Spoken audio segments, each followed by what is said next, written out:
2019 Summit Q&A replay, Tools for Productivity with Allison Williams and Neil Tyra, episode 176.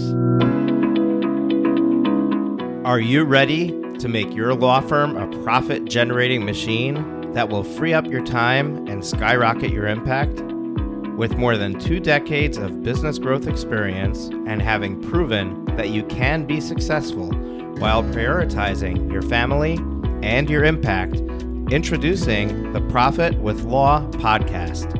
I am your host, the creator of the Firm Differentiator 10X Effect, Moshe Amsel.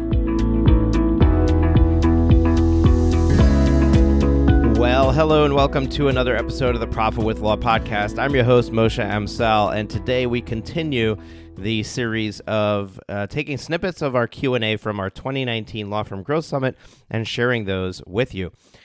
Today's little snippet is going to have Neil Tyra and Allison Williams sharing some of their top productivity tools. Nice little segment from the end of day 3 of our Q&A session. Now, for those of you who still haven't registered for the Law Firm Growth Summit, this is your last opportunity because February 9th to the 11th is when this event is running.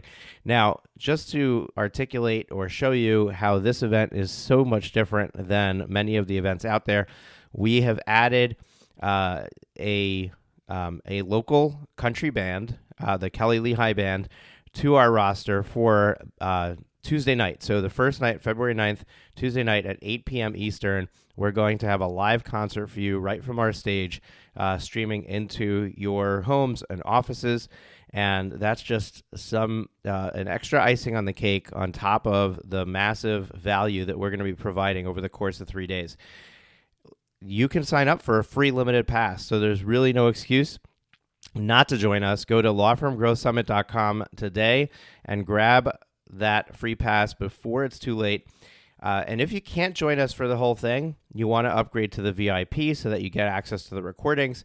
If you want access to the hands-on workshops, you want to get the all-access pass, you'll have an opportunity to upgrade your pass after you sign in for the free limited pass. So join us with the free limited pass. We look forward to seeing you there. Now I'm just going to take a moment, word from our sponsors, and then we'll get into the Q&A. Let me share an exciting tool that I recently came across that is a game changer for law firms that bill hourly or by the project, otherwise known as flat fee billing. The 2020 Legal Trends Report published by Clio rates how important various items are in a client choosing your firm. You may be surprised to know that the third most important decision factor for someone choosing a lawyer is the ability to pay with a payment plan.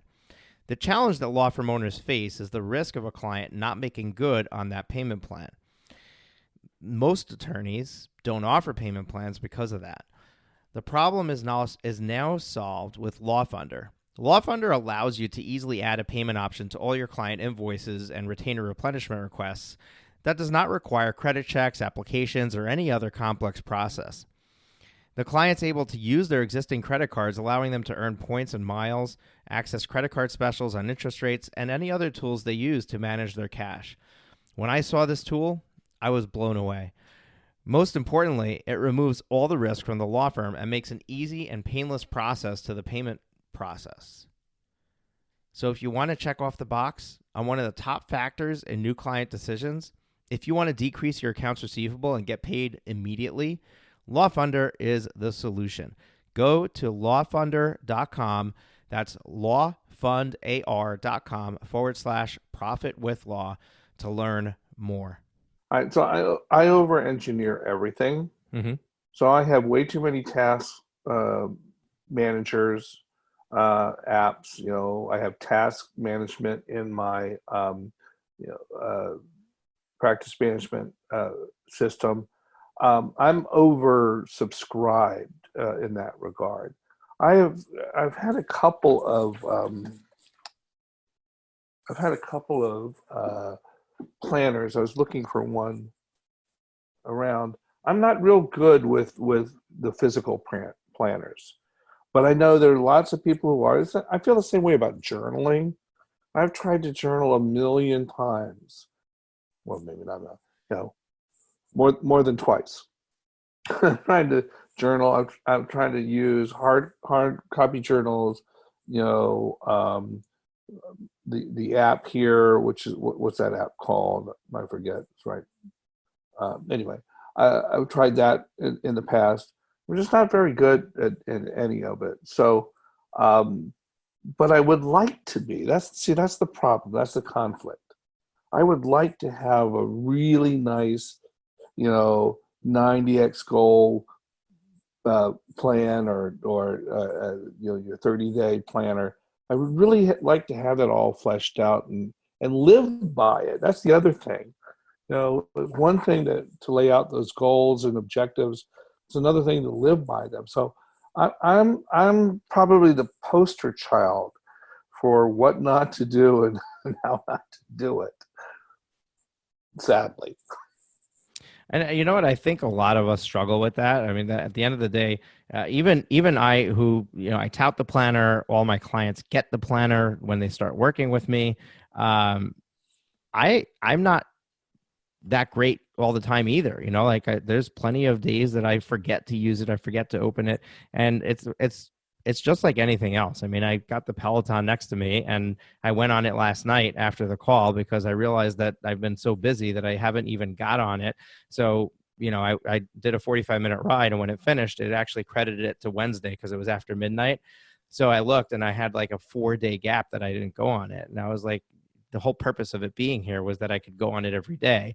And, now I allowed 3 or 4 days, however you're counting, to go by without using it. Well, if you get on the Peloton for tomorrow's Q&A, I'll get on the treadmill. Allison, what do you want to do?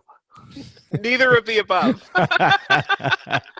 Allison will do the Q&A from the spa. Actually, if you're in the spa, you're not going to want to be on the Q&A. Absolutely not. Absolutely not. But I'm with you, Neil, on the productivity issue. So I'm a highly productive person. My mind kind of races, and so I race in terms of structure. And part of the reason why I give answers like you need to go make money and not be worried about writing systems down is because my mind thinks in systems. And I know that that's a bias that I have. But the best advice I would give people for systematizing and for keeping track and being productive is the multiple screens. So I can't show you right now because of how I'm situated in my office, but I actually have 6 screens in front of me right now. Now, the worldwide headquarters of Allison Williams here. Yeah, so I have my 3, my 28-inch screens that are, 2 of them are horizontal, 1 is vertical. So I have my 3 screens set up. I have a laptop that I use that has a docking station, so that's in front of me here. Yeah, I can actually show you the laptop. Then I have my iPad over here, and I have my phone here. And each of them has a designated area of activity. So all of my documents are prepared on the right screen. All of my calendaring remains on the left screen. And if I have my practice management software up for any reason that I need to go in to see a client matter, it's on the second half, the bottom half of the left screen. In the center, we keep our browser. We are only allowed to keep 2 tabs open on the browser. I have a rule against having multiple browser tabs up, and the only reason I keep 2 browser tabs up is that there's one for general search and there's one for Gmail, which is one of our email accounts. And then my laptop has other software applications on it. So I'm a real big proponent of keeping structure in each of those places. So that means when I'm looking at my calendar, the only thing I'm looking at is my calendar. So even though it looks busy for people that come into my office, it's actually very compartmentalized. And what I have found over many years is that it makes it easy for me to kind of keep my head in one place if I'm only looking at one thing. I think far too many times lawyers will get 15 or 16 different applications and keep them all up at all times, and then your mind kind of scatters. But I'm very blocked in terms of scheduling. There's a time for email, a time for the phone, a time for documents, a time for my staff, a time for I have blow time, time where I just do nothing or chat or, just space out. And that tends to keep me much more structured. But in terms of the stuff that would go into a planner, I usually keep it just on a note on my iPad and my iPhone. So that if I have either of those up, I can look real quick. These are the things that have to get done today. So I've got the have to be dones, the should be dones, and the can be dones. And they're put in separate categories every day. so that I have the ability to look at things, know what I'm going to put back into whatever location, and then at some point in time, knock it off for the day. And the fewer things that go on that list, the more I get done. But that also means that I'm only focusing on the things that matter the most. Allison, are you a proponent of block scheduling, of actually putting on your calendar time to answer your email, time to make phone calls and the like? Absolutely. In fact, Neil, it's interesting you raised that, because one of the things that I kind of throw out in Facebook groups, I'm in, I don't know, a dozen or so Facebook groups for lawyers, and I talk about this all the time, is I actually instituted office hours at my office for clients, so that when people call the office, they don't have the expectation that I call my office and I talk to my lawyer. You call the office, you will always speak to an administrative personnel who's going to find out the nature of your problem and schedule you to speak with your lawyer.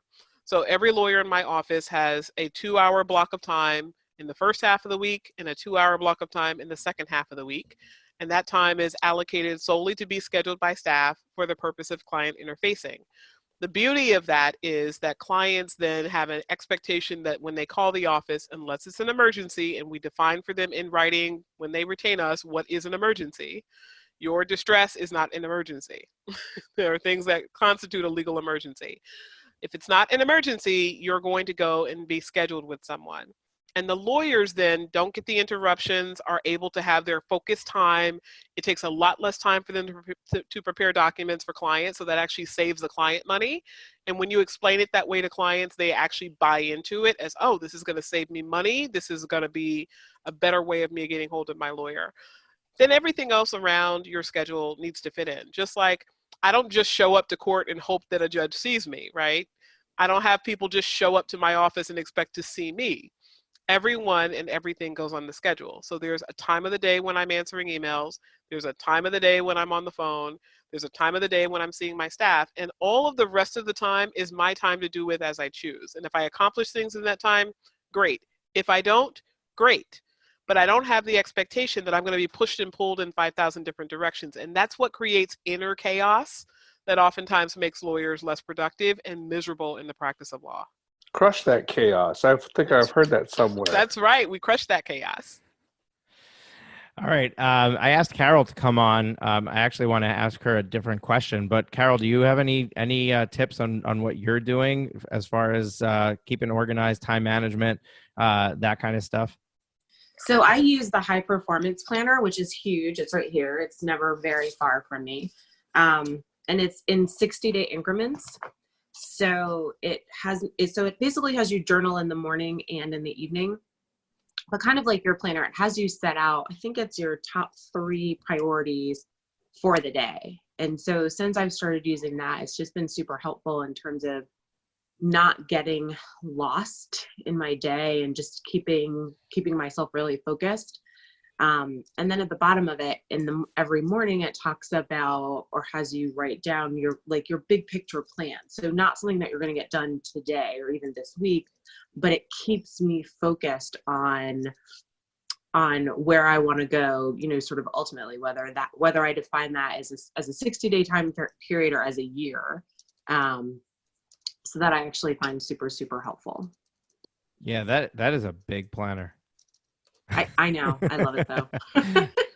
Yeah, that's one of the things. I mean, I carry a book bag with my my laptop in it. I can't imagine putting a planner that size in my bag, but anyway. Well, it doesn't go in my bag, but it's never very far from me though. I hear you. It's really cool to see what other people are doing and how other people work, and so I'm enjoying the fact that we had a few of us here that we can talk about it. And Allison just shared in there for Diana. She learned about podcasting in a course by Pat Flynn, very inexpensive. I'm actually a Pat Flynn student as well. Although I started with Cliff Ravenscraft's Podcasting A to Z, it's not available anymore. He's changed trajectory of what he's doing and where he's going. But you certainly can fairly easily get started with podcasting. But Diana, the reason that conversation started is because Diana told me in the chat, maybe a podcast, Time Management for Lawyers. And I said, do you know what goes into creating a podcast. We don't just start a podcast on a whim. Although actually, I think we all just started our podcast on a whim. So yeah, I would like to, for my podcast, I would like to figure out a way to make it more strategic as far as if there's a specific topic that makes sense to harp on for, more, maybe make a day for that. So maybe a time management day. And I would love to have part of my show have a co-host. So maybe there's an idea there. So Carol, my question for you is, do you have any like really neat gadgets or pieces of software that you're playing around with that really excite you right now, since you are the technology person or the anti-technology, depending on which way you look at your talk, right? And I know Neil is a technology gadget guy too, and obviously Allison with her laptop on her lap and her iPad to the right of her, 3 screens in front of her. So everyone will get a chance to talk about what they're using, what they're excited about. But I'm curious to know if there's any for you that that you're just playing around with, getting lost in. You know what? And this is going to sound bizarre, following what Allison said. What I really like for the way that I work, and that has been super helpful, is having two screens, and then my laptop is the third screen. I don't have 6, but I do. But it's if I could point to one thing in my practice that has helped me and my clients, and it helps my clients because I'm more focused when I have more than one screen, and it's kind of what Allison was saying, is that I can look at one screen, and that's the screen I always draft on the right side. My internet's always on my left side. So it makes me calmer. It makes the whole day easier. Unlike Allison, I have 50,000 tabs open at once. But just the multiple screens, personally, I have found has been very, very helpful. And although I love tech, I do. For me, I try to keep it as simple as possible. I find that if my clients have too many places where they have to log in, that doesn't really work for them. But that also doesn't work for me. If I have too many places that I have to log in, passwords that I have to throw in a LastPass, it just doesn't work. So one of the reasons I love tech is because I can almost be low tech about it, if that makes sense. I can use, my goal is to always use as few pieces of tech as possible to get the biggest bang. So, yeah. Awesome. And you mentioned something about having a gazillion tabs open. So I'm going to share something that I use. I don't know if you use it or not, but there's a Google Chrome extension called OneTab. And basically what it is when you want to get rid of all the tabs, but you don't want to lose everything that you had open, you just click the OneTab button, and it moves all your tabs into a one browser window, one tab, as shortcuts. And you can actually even create tabs. So for example, I have like 7 or 8 tabs that I use when I'm working with somebody on a coaching call. We have a coaching document, we have a plan, we have, a call tracker. So I have all of those locked. So I basically locked it. And then when I get on a call, I just hit restore all, and it opens a window with those tabs, and I'm good to go. So that is OneTab, really neat. Having thought about that, I said, we should do a quick lightning round on your favorite Google Chrome extension. So we'll do that real quick. What's your favorite Google Chrome extension? So my absolute favorite Google Chrome extension is to my CRM, Copper. It figures out who has sent me an email, and I can it's basically one click, and it dumps their information into my CRM. Love it. Cool. I haven't heard of Copper, the CRM, so that's something for me to add to my list of, hey, check this out. Neil, your favorite Google Chrome extension? So sorry, don't use the Google Chrome. Oh, yeah, you're a Mac guy. Mac guy. I'm a Mac guy. I use Google Chrome. Yeah, I roll with Safari. I'm cool with it. He's a native. Yeah. However, Tourist. let me segue here. I'm going to tell you my 2 most important productivity tools. Okay. Gadgets in my office, not apps, hardware. Okay. Okay. The first is my Fujitsu Snap IX500 scanner. Now, out of date now in terms of the model numbers. I think they're up to 1500. It's the Cadillac of desktop scanners. So fast, does 50 pages at a time, front and back color, and OCR is the result. So, if you aspire to a paperless environment, I know Allison advocates that in her teachings, that you have to have a great scanner. You can't do any better, in my humble opinion, than the Fujitsu ScanSnap. The other thing that really saves me a lot of time is my Dymo LaserWriter 450 Turbo label printer. Mm-hmm. So it's got two spools.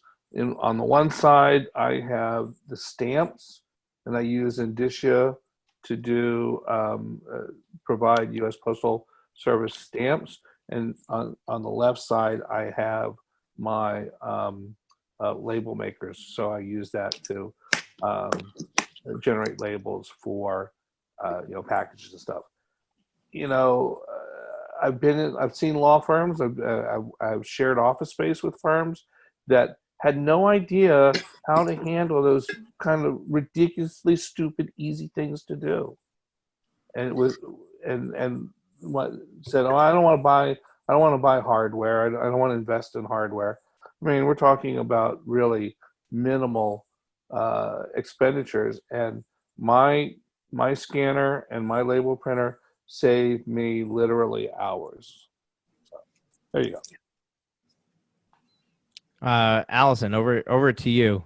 Favorite gadget, favorite Google Chrome extension. All right, so favorite Google Chrome extension is Loom. Loom is a video, it's a shareable video platform where you can quickly share your screen and create a video where you can teach people from your screen. So as I said earlier, we use PowerPoint. We have a very extensive PowerPoint to train all new employees of the firm. I love having these little videos that we have now embedded into the PowerPoints, because it gives people the ability to see the screen, and you can teach people much more easily visually by walking them through practice management software, walking them through how to use two screens at once, how to move things from screen to screen for people that are not tech savvy. So we've been able to increase the education for people who are highly proficient in certain areas but not tech savvy. Once upon a time, I had a rule: if you're not tech savvy, you can't work here because we don't have time to dumb it down for you. I have reconsidered so that I can expand my talent pool, which has been very helpful. So I love Loom for that. In terms of gadgets, what would I say is the best gadget that we have? Probably my favorite for inner office productivity is called Viewpoint. It's Vertical Viewpoint, which is our phone system. And lots of different beautiful things about that. So first thing is the fact that it includes inner office messaging so that people don't have to buzz throughout the office. My office is 9,000 square feet split over 2 floors. So it becomes a hassle to try to go find a human that could be away from their desk or in somebody else's office.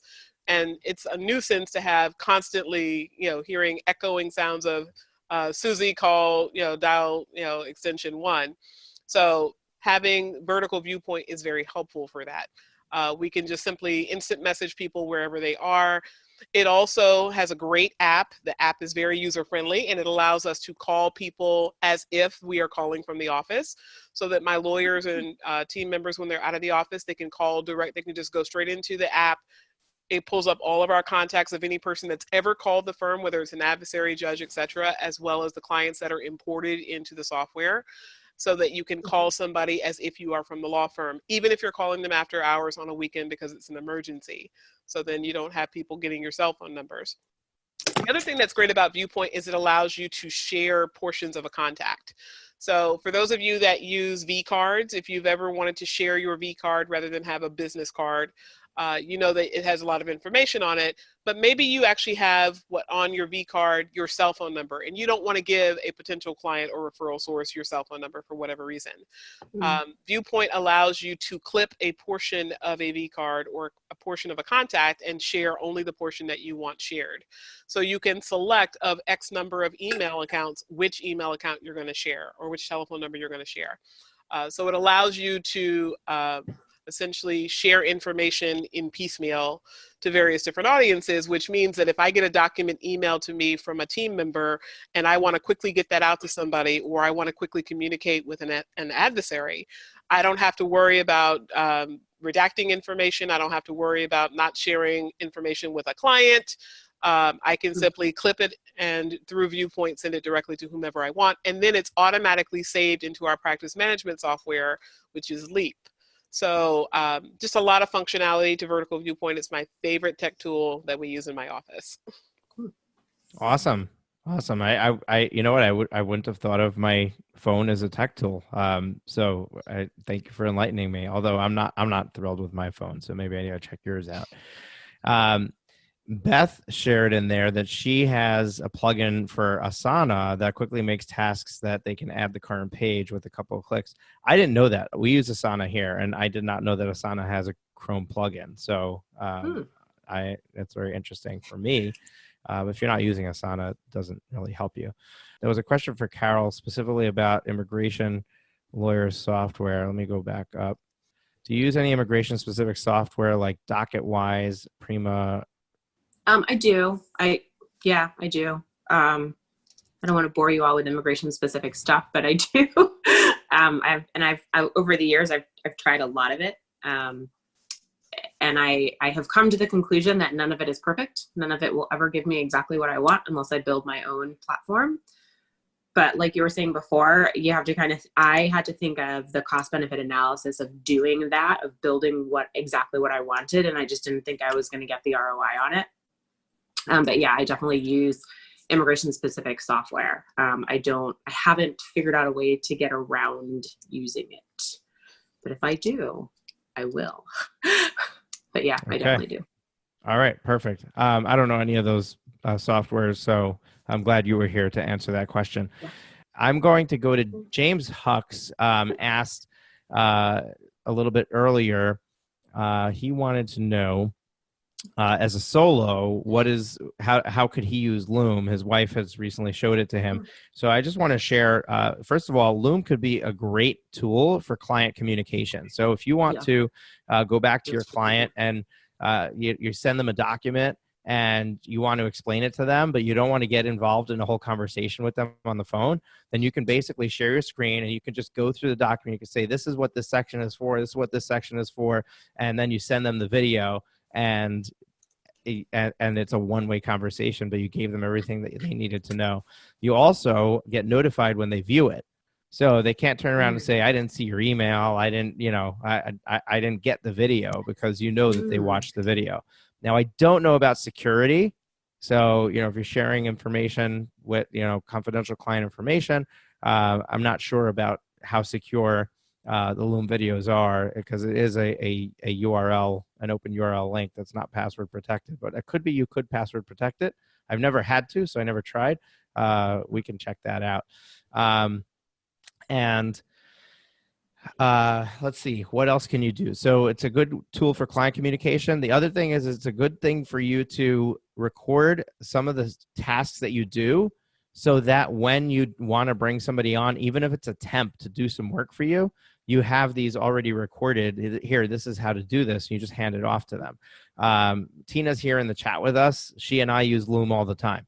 All the time. I mean, I record a video for her on a specific task that I want done, or instructions that she goes back to over and over again. And I share how something is done. So obviously, if you're solo, you don't have somebody you're handing it off to, but also keep in mind, hopefully you got my productivity bundle, or you're going to win it at some point, and you'll get the book from Michael Hyatt, your world-class assistant. One of the things you'll find is that you can have an assistant for just 10 hours a week. You don't have to hire somebody full-time to bring on somebody to help you. So even though you're a solo, you could have contractors or temporary or part-time staff that is filling in, and then Loom becomes something that is extremely instrumental to be able to show, this is how I want something done, here's how you do it, and makes it really easy. So it's a wonderful tool for that. Sam Molai is using it in his Facebook group, and I really like what he's doing with it there. So he's recording videos for his group to show some behind the scenes of what he's doing, but he's always got his face on. So when I record Loom, I always turn my face off. I think it's distracting. I'm just doing a screen share, but he's got his face on. So he's building that rapport with his audience in the Facebook group. So if you're doing any sort of audience building online, this could be a great tool to just get another opportunity to have your face in front of other people. So that answers your question, James, hopefully. Thank you for tuning into the Profit with Law podcast. Your feedback is extremely valuable to us, as well as helping us reach more people with this valuable content. Please leave us a rating and review in your favorite podcast directory. Join us again next time when we are back with even more strategies to profit with law.